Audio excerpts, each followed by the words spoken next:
গুরুত্বপূর্ণ একটি বিষয় উঠে এলো।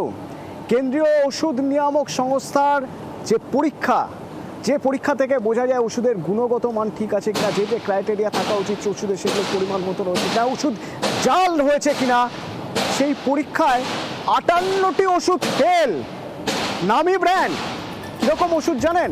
প্রেশারের ওষুধ, প্যারাসিটামল, মানে জোর গাহাত পাওয়া যে ওষুধ খাওয়া হয়, এরকম 58টি ওষুধ তাদের গুণগত মান, যে যোগ্যতা, যে মাপকাঠি রয়েছে সেই মাপকাঠি বা সেই যোগ্যতা ছুঁতে পারেনি, তার চেয়ে খারাপ, এমনকি ভেজাল।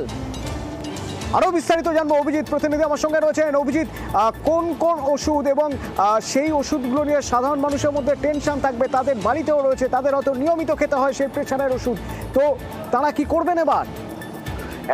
অতনু, এখানেই বলা যেতে পারে যে প্রতি মাসেই বাজার থেকে ওষুধের র্যান্ডাম নমুনা সংগ্রহ করে তার সরকারি স্তরে পরীক্ষা করা হয় এবং এই পরীক্ষাটা করে হচ্ছে কেন্দ্রীয় ওষুধ নিয়ন্ত্রক সংস্থা, central drug standard control organisation. তেমনভাবেই ফেব্রুয়ারি মাসে 1167টি ওষুধের নমুনা পরীক্ষা করা হয়েছিল। তার মধ্যে 58টা ওষুধ ডাহা ফেল করেছে। তার মধ্যে বিভিন্ন নামী ব্র্যান্ডের ওষুধ রয়েছে এবং তার মধ্যে কি রয়েছে, যে টেলমা 40 মানে হাই ব্লাড প্রেশারের ওষুধ, টেলমা AM এটাও হাই ব্লাড প্রেশারের ওষুধ। তারপরে প্যারাসিটামল মধ্যে পাইরিকুল 500, সেটাও একটা অত্যন্ত নামী কোম্পানির ওষুধ। এবং আরো একটা স্কিনে যে ফাঙ্গাল ইনফেকশন হয় তার জন্য জোল এফ বলে একটা ব্র্যান্ড রয়েছে, খুব চলে বাজারে, তার একটা মানে ব্যাচ নাম্বার পুরোটাই বলা হচ্ছে কোনো রকম ভাবেই সেটা একদম নিম্নমানের ওষুধ। এবং এর সঙ্গে বলা যেতে পারে সঙ্গে rabeprazole plus domperidone, calcium, vitamin D3 থেকে আয়রনের ওষুধ, আয়রনের যে চাপ লোড কমানোর যে ওষুধ সেইটা, ডেফেনাল সিরাপ, সেই ধরনের বিভিন্ন ওষুধগুলো সেগুলো গুণমান তো পেরোতেই পারেনি। এমনকি একটু অত্যন্ত চালু ব্র্যান্ড, সেই ব্র্যান্ডের মানে বড় কোম্পানির ওষুধ, তার দুটি ব্যাচ নাম্বারই যে ওষুধটা, সেখানে বলা হচ্ছে যে সেটা জাল ওষুধ, যদিও সেই কোম্পানি বলেছেন যে সেটা অন্য রাজ্য থেকে বানানো হয়েছে। অভিজিৎ, আমার এখানে একটা প্রশ্ন রয়েছে, এই যে জাল ওষুধ বা ধরা যাচ্ছে কোনো একটা ব্যাচ বা দুটো ব্যাচের ওষুধ তাদের গুণগত মান ঠিক রাখতে পারেনি, সেই ওষুধগুলো বাজারে যখন এসেছে বাজার থেকে তো সেগুলো তুলে নেওয়া হবে, নিঃসন্দেহে তুলে নেওয়া হবে, কিন্তু সেই ওষুধগুলো যেগুলো দোকানে এসে গিয়েছে তার মধ্যে থেকে কিছু কিছু ওষুধ কেউ কিনেও ফেলেছেন।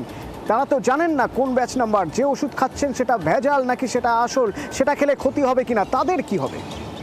কথা এটাই অতনু, অত্যন্ত মানে সতর্ক থাকতে হবে। সাধারণ মানুষের পক্ষে, আমার আপনার পক্ষে, কারোর পক্ষে বোঝা উচিত মানে যায় না যে আসল নকল বোঝা কোনোভাবেই সম্ভব নয়। এবং সেক্ষেত্রে আমাদের প্রত্যেককে নির্ভর করতে হয় এই ওষুধের ওপর। এবং সেখানেই চিকিৎসকরা বলছেন যে প্রত্যেককে একটু সতর্ক থাকতে হবে, সচেতন থাকতে হবে। তবে কেন্দ্রীয় ওষুধ নিয়ন্ত্রক সংস্থা তারা জানিয়েছে যে কোনো রকম আতঙ্কের কারণ নেই।